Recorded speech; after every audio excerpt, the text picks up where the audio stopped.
Oshxonani o'zi bunaqa bo'lmasdan mana shu yerda qo'shib turib, katta qilib, tapchanlar qo'yib qo'yib o'tiradigan katta qilib yuborish kerak edi.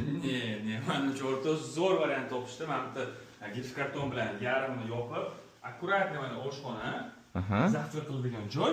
Bu yerda просто mebelni uголок kerak. Dam olishga joy tayyor. Oilaviy o'tiradigan joy. Xo'p, unda bitta savol beramiz. Siz qanaqa qoldirgan bo'lardingiz? Katta hol bilan yonida oshxona mana qo'yish sal kichkinaroqmi yoki katta oshxona qilib yuborishgan bo'larmidi? Obunachi. Kommentariya yozib olaylik. Kirishdan boshlaymiz. Asosiy eshik, kirib keldik, bitta katta hol, bu yoq tarafda oshxonamizni ko'rsatgan. Xonadonimiz 74 kvadrat. Shundoq kirdik, ro'paramizda bu bizani zal qismimiz, divanli zona, balkonlari bor. Patologlarimizni baland-baland novostroyka afg'onlar qurgan deb aytishadi. O'zi ko'pchilik Argentina ham shunaqa ekan-da, afg'onlarni domi deb qo'yishar ekan. Kirdik, bu yerda bizda встроенный shkaf, domofonlarimizgacha o'rnatilgan разделный sanuzyul. Bu yerda vanna, bu yerda sanuzyul, ichida kir yuvish mashinalarigacha qo'yilgan. Bu yoq tarafimizda bo'lsa spalnamiz.